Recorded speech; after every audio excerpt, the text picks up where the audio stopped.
ورجعنا لكم مشاهدينا مره كمان بعد الفاصل، وحابه اقول لكل مشاهدينا اللي بيتفرجوا علينا ويتابعونا اللي حابب يبعت لنا اي استفسارات او اي رسائل، بيساعدنا استقبال كل تعليقاتكم وكل رسائلكم على صفحتنا على الفيسبوك، صفحه برنامج من يجدها. حلقتنا او فقرتنا دلوقتي هنتكلم فيها عن ايه هي قواعد القياده الامنه للسيدات، يعني ازاي انا ابقى ست بسوق سواء بقى لي فتره طويله بسوق او لسه ببتدي وخايفه انزل الشارع، خايفه اروح مشوار طويل، لو حصلت لي مشكله هتصرف ازاي. ومش بس السيدات، يعني ممكن يكون في حاجات هنقولها النهارده كمان رجاله كتير يعني يشوفوها يتعرفوا عليها. هيكون معانا فقره مميزه، هنتكلم عن ايه كمان؟ هنتكلم عن فكره لو اي واحده حتى بتعرف تسوق ما بتعرفش تسوق، لو هي بقى لها 50 سنه بتسوق ومره واحده سمعت صوت في العربيه غريب، صوت الفرامل مش مظبوط، اصوات كده لما تيجي تلف بالعربيه تلاقيها تقعد تطقطق. في احيان كتير بنسمع اصوات، ويمكن الحاجات اللي انا بقى عندي فوبيا منها مثلا لو الكاوتش العربيه نام مني في الطريق، انا شخصيا ببقى ماشيه وبقول يا رب استر، انا ببقى خايفه جدا من حاجه زي كده. لو حصل معانا اي حاجه من الحاجات اللي قلناها دي او حاجات تانية كمان هنعمل ايه؟ هو ده اللي هنعرفه من ضيفتنا النهارده اللي بتشرفنا. سعداء جدا بوجودها معانا المهندسه ولاء فرغلي، مهندسه ميكانيكا السيارات الشهيره بطبيبه السيارات. اهلا بيكي. اهلا بحضرتك. انا عاجبني قوي طبيبه السيارات دي. وانا طيب خلينا نتكلم مع طبيبه السيارات، وطبعا في من يجدها بنحب نبين دور كل مرأة وبنبرزه، فطبعا حضرتك من ضمن النماذج اللي احنا فخورين انها موجوده، لان المجال ده مجال صعب وكتير قوي بيبعد عنه. يعني حتى السواقه يقول لك ايه، بنسمع كده يعني زي ما كنا بنتكلم عن الفقره الاولى التنمر، يقول لك دي سواقه سيدات، يعني شايفين ان اكتريه التنمر بيجي على سواقه الستات. فعايزين حضرتك تقولي لنا بس وتحكي لنا ازاي تحديتي وغيرتي وجهه نظر المجتمع واشتغلتي في المهنه دي. هو دخول مجال السيارات اصلا مش سهل خالص. ليه مش سهل خالص؟ انا اول ما اتخرجت كمان يعني اشتغلت فتره في الورشه، ويمكن دي كانت اصعب يعني فتره، مش متخيله كميه المواقف اللي انا تعرضت لها، خاصه بقى في التعامل مع الفنيين وانت لسه متخرجه وما عندكيش خبره في تشخيص الاعطال، خايفه مثلا تقولي ان ده بايظ يطلع مش هو ده اللي بايظ. يعني انا عمري ما هنسى الفني ده بالتحديد، كان كل يوم الصبح يقول لي مش واحده اللي هتشغلني، لدرجه ان انا قلت انا هسيب الشغلانه بسبب ده الفن ده فني، واخده بالك؟ لغايه ما جت في فتره قلت خلاص انا دي هعتبر نفسي ان هي صباح الخير بتاعته. بقيت فعلا بسمعها في دماغي، هي دي صباح الخير بتاعته. قعدنا فتره بقى طويله هو يقول لي ده مثلا اللي بايظ في العربيه، اقول له لا ده اللي بايظ، ولو مش ده اللي بايظ انا اللي هشيل ثمن القطعه دي، مش العميل اللي هيشيل ثمنها. اخدنا فتره بقى لغايه ما هو اتعود وابتدى يقتنع ان انا مهندس شاطر وان انا مديره في الشغل. يعني الفكره كلها كانت في مجرد ان ست هي اللي بتقول لي ان حاجه جوه العربيه بايظه وانا مش متعود على كده، وهو مش متعود، خاصه الاماكن اللي انا اشتغلت فيها اساسا ما كانش في بنت قبلي اشتغلت فيها، فانا كان حظي وحش قوي في الموضوع ده. طبعا. يعني خليني اخد من كلام حضرتك، فني بيقول لك مش ست اللي هتقول لي حاجه غلط، ونانسي لسه من شويه بتقول يعني لما بيشوفوا واحده كده عربيه موقفه في الشارع يقول لك دي سواقه ستات، سواقه واحده ست. والحقيقه انا نفسي بقولها، معلش ما تسامحوني. بقول لك مش بقول لك متنمره لاني فما بالك بقى لما يكون راجل وجاي هو اللي هيصلح العربيه عندك، هل بيبقى بسهوله ان تلاقي في رجاله بتيجي ولا معظم زباينك ستات؟ يعني لا انا معظم زبايني رجاله.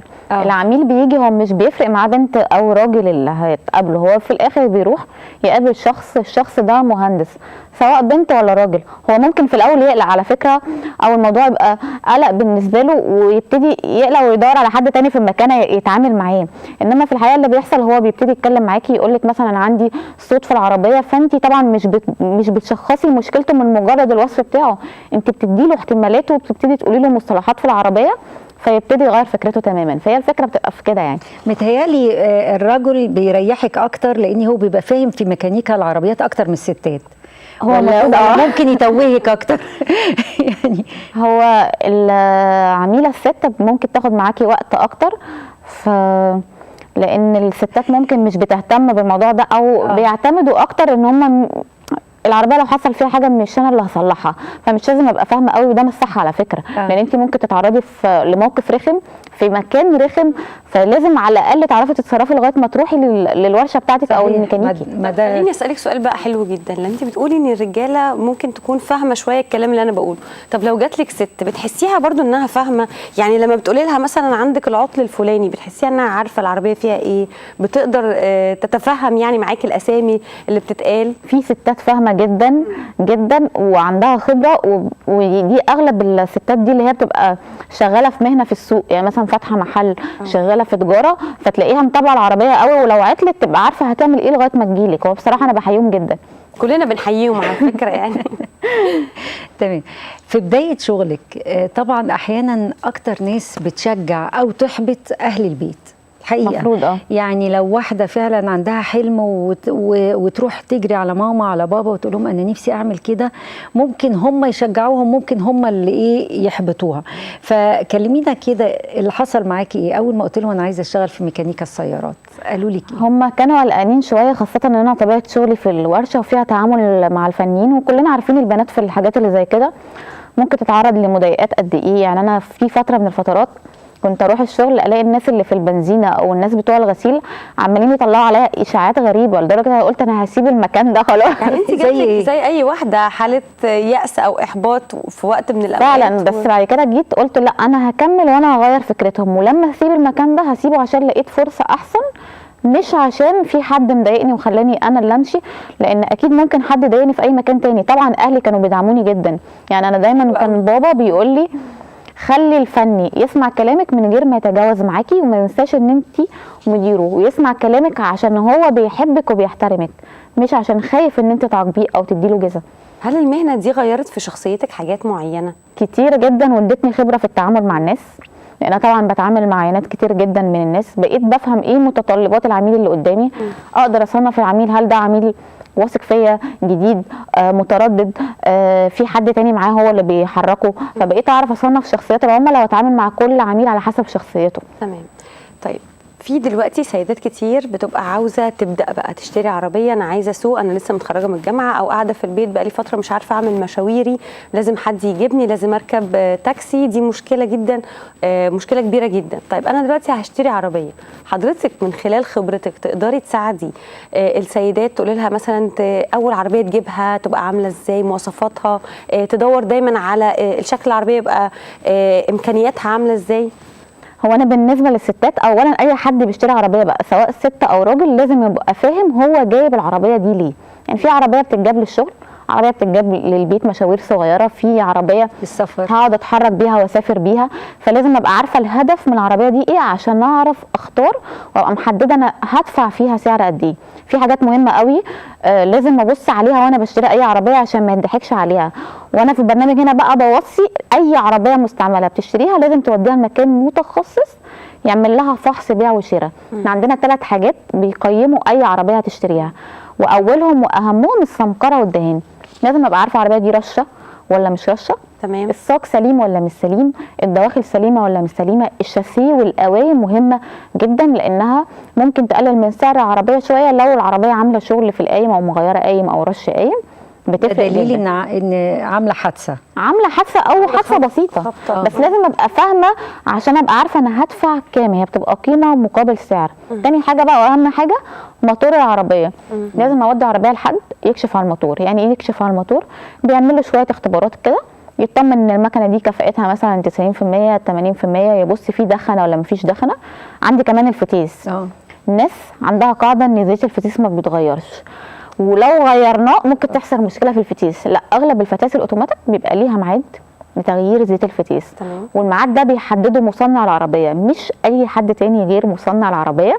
عشان في ناس مثلا تقول لك الزيت ده يتغير 100,000. لا يا جماعه، هو التوكيل اللي مصنع العربيه هو اللي يحدد الزيت ده كل عربيه تختلف في تغيير الزيت عن العربيه الثانيه. بتختلف في تغيير الزيت، وبتختلف على حسب نوع الفتيس. في فتيس فعلا ملهاش تغيير زيت فتيس، يعني مصنع العربيه بيقول لك دي ما تغيرش زيت فتيس. ولازم ابقى متاكده ان عداد العربيه كمان سليم، مش معمول فيه شغل، العفشه سليمه، الضفيره مش ملعوب فيها، مش معمول اي شغل في عوامل الامان. يعني انا عندي الإيرباج. يعني احيانا تيجي تستلمي عربيه تلاقي عميل مطبخ الطابلو بتاع العربيه، يعني وحد لاغي لمبه الارباك، حاجات غريبه كده بنشوفها. فلازم اودي اي عربيه هشتريها لمكان اكشف عليها قبل ما اشتري، الا طبعا لو انا هشتري زيرو اكيد. وده الاريح يعني. طب بما اني يا باشمهندس معلش يا ميرفت عايزه اسالها على حاجه، وهي ذكرت الفتاس.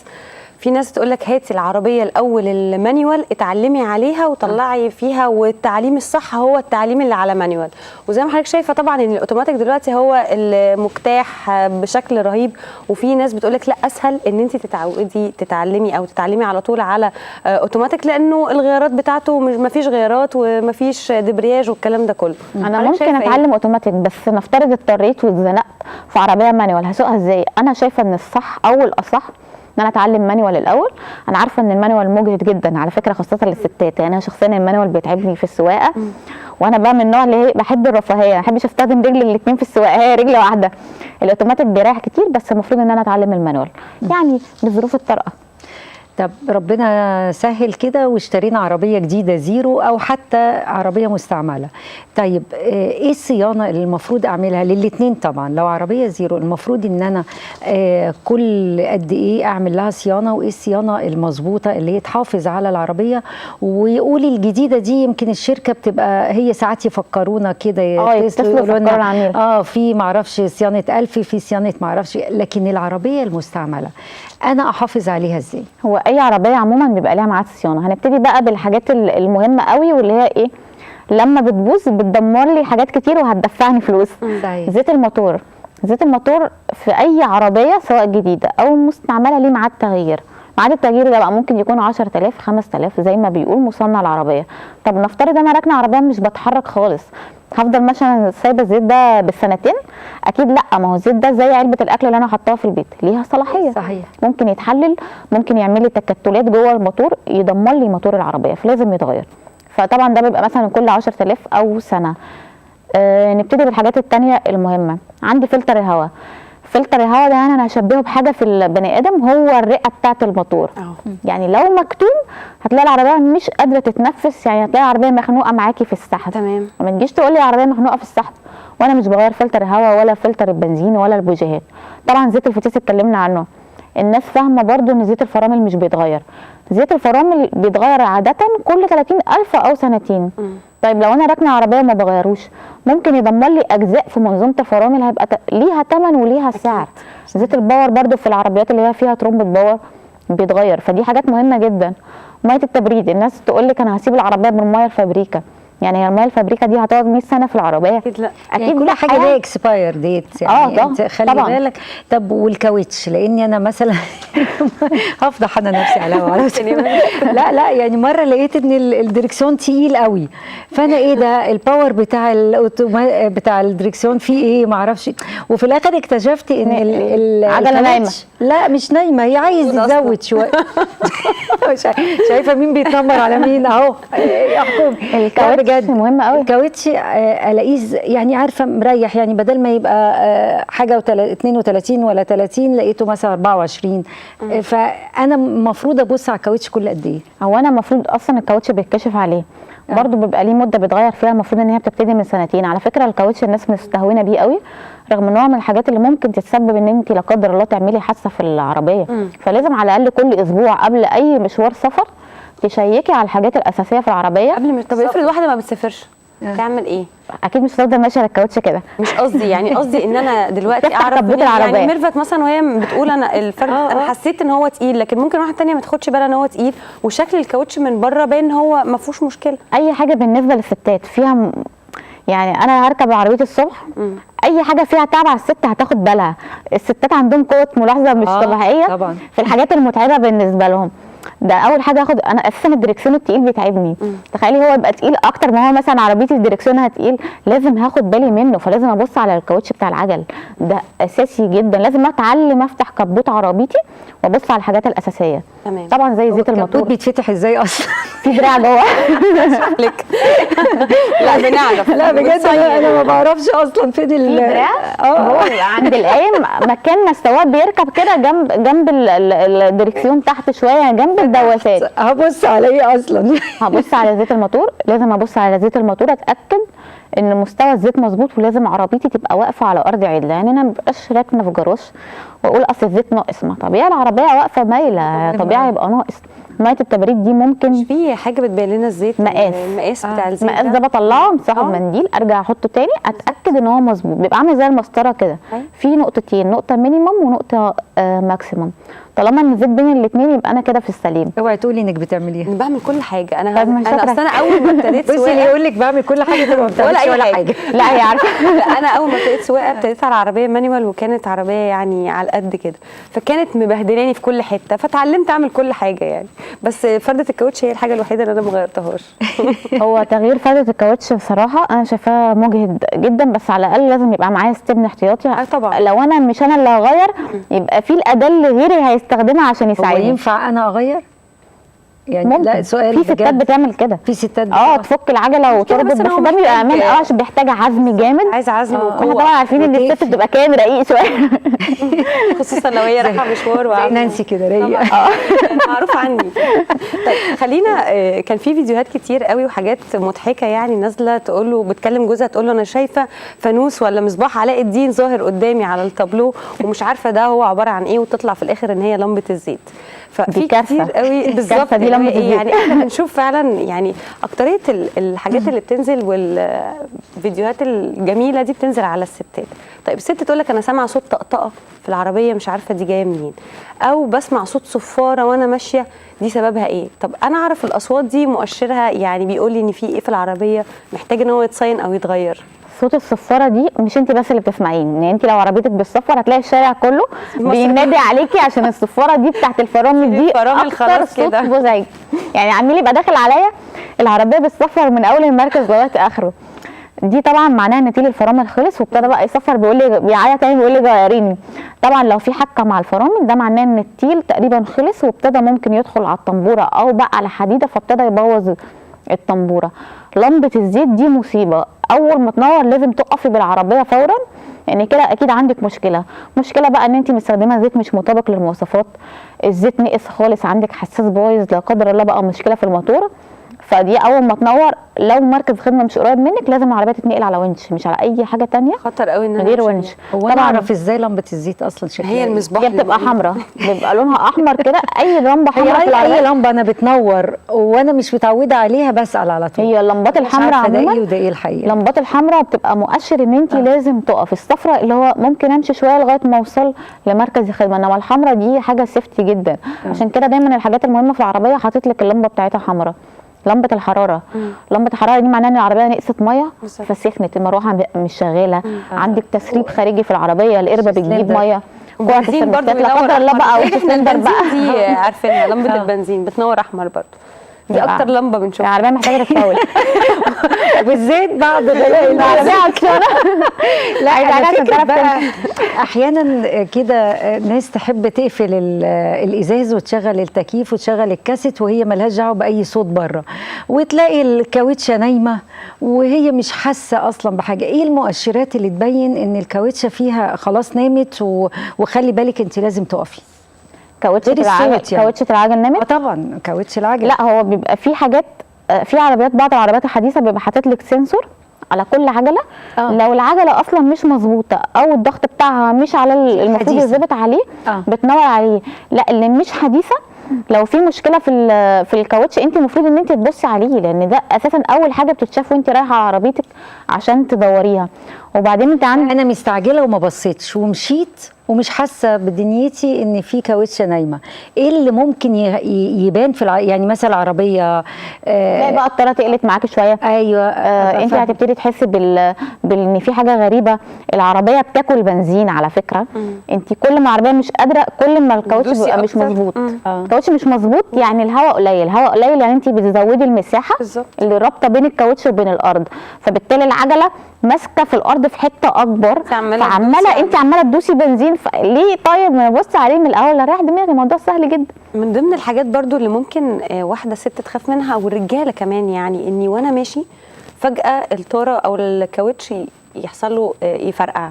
وبعدين احنا عارفين بقى ان في حاجات بتتعمل لو الكاوتش القداماني وحاجات بتتعمل لو الكاوتش الوراني، فقولي لنا ايه هي الحاجات اللي احنا ممكن نعملها نلحق بيها نفسنا واحنا على الطريق في حاله زي كده؟ هي في كل الحالات لو في عجله انفجرت معايا بقى وانا ماشيه، وده عاده بيحصل لما احنا بنتاخر على تغيير الكاوتش بتاعنا.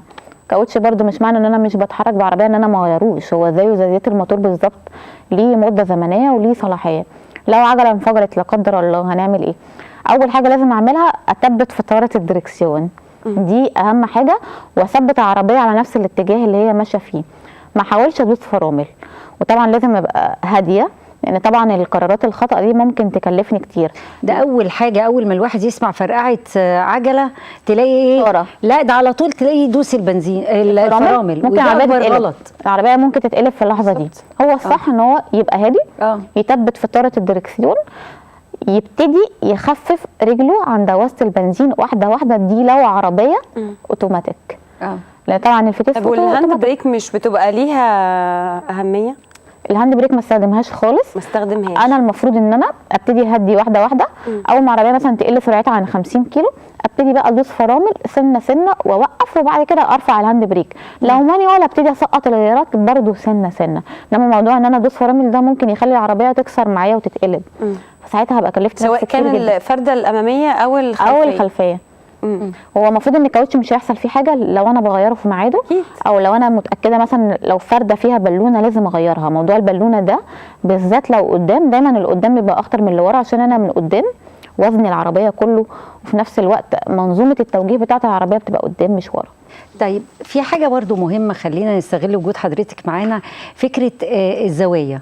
احيانا كتير يقول الزوايا العربيه دي مش مظبوطه، وانا بلف مثلا بالعربيه اسمع صوت طقطقه، ففي الوقت ده ايه خطوره عدم ضبط الزوايا؟ هو صوت الطقطقه ده بيبقى كبالن تقريبا، بيبقى كوبل بايظ فعمال يطقطق معاكي في الملفات. العربيه لو بتكسر ده مش سيفتي، انت كده ممكن تسيبي الطاره تلاقيها حدفت في حته ثانيه بقى، او انت مش مركزه وانت سايقه. فلازم اشيك على الكاوتش كل فتره. الزوايا على فكره بيبقى سببها حاجات كتير قوي. ممكن لا قدر الله بقى الكاوتش في تآكل في ناحيه غير الناحيه الثانيه، فالزوايا مش مظبوطه، لازم ابدل الكاوتش بتاعي كل فتره، اتاكد ان هو تمام مش متاكل، ان صلاحيته سليمه، اتاكد من اجزاء العفشه بتاعتي. لو انا واخده خبطه في العفشه او مثلا في المساعد او في بارات الدركسيون والحاجات دي كلها ممكن تخلي العربيه تكسر. اي حاجه ليها علاقه بان العربيه تغير اتجاه السير بتاعها من عوامل الامان، فلازم يتعمل تشيك. ومن هنا على فكره عايزين نتكلم ان لازم كل فتره اودي عربيتي صيانه، حتى لو انا راكناها على الاقل. ممكن في عربيات ممكن كل 6 شهور، ممكن كل سنه، ده مش معناه ان بين الصيانه والصيانه ما افتحش كبوت عربيتي. لازم طبعا افتح الكبوت. هي العربيات الجديده بتاعت اليومين دول هي الاوتوماتيك، واللي هي بيكون ليها صيانه في التوكيل، ما حدش فينا بيفتح الكبوت ولا يعرف اي حاجه عنه. لا ما هو ده مش صح. يعني انت مثلا في عربيات بيبقى فيها حساس في قربه الميه، لما ميه الريداتير او سائل التبريد يقل تنور لك لمبه في التابلو تقول لك ان الميه ناقصه. برضو في عربيات حديثه ما فيهاش اللمبه دي. طب لو هي ما فيهاش اللمبه دي ايه اللي هيحصل؟ ميه هتنقص، انت ما خدتيش بالك، عربيه هتسخن، هوب حاجه في دوره الميه تضرب، ممكن بعد كده الاقي نفسي داخله في وش سلندر. فانا ليه ادخل نفسي من القصص دي؟ مع ان الموضوع سهل، فتحه كبوت وميه هبص عليها بالنظر. طيب خلينا ناخد من حضرتك كده روشته اخيره ونصيحه لكل واحده النهارده سمعانا، وبالاخص لو كانت في بدايه السواقه، يعني هي لسه ما عندهاش اي خبره، تقولي لها ايه؟ اقول لها ودي عربيتك كل فتره التوكيل او المكان اللي انت بتتعاملي معاه، اعملي صيانتك، اتعلمي تفتحي كبوت عربيتك، وتعلمي الحاجات الاساسيه على الاقل عشان تعرفي هتتصرفي ازاي لو حصل معاكي اي عطل مفاجئ. بصراحة موضوع مهم جدا، واستفدنا كتير جدا من وجود حضرتك معانا، وطبعا فخورين بيكي، يعني باشمهندسة ميكانيكا قد الدنيا يعني. ربنا يخليكي. بنشكرك، كنتي معانا النهارده مهندسة ولاء فرغلي، مهندسة ميكانيكا السيارات الشهيرة بطبيبة السيارات. شكرا ليكي. شكرا لحضرتك، ميرسي يا نانسي، وبشكر استاذه ماجده شنوده من خدام الترجمه بلغه الاشاره، وبشكركم مشاهدينا على حسن المتابعه، ونشوفكم في حلقه جديده وبرنامجكم من يجد.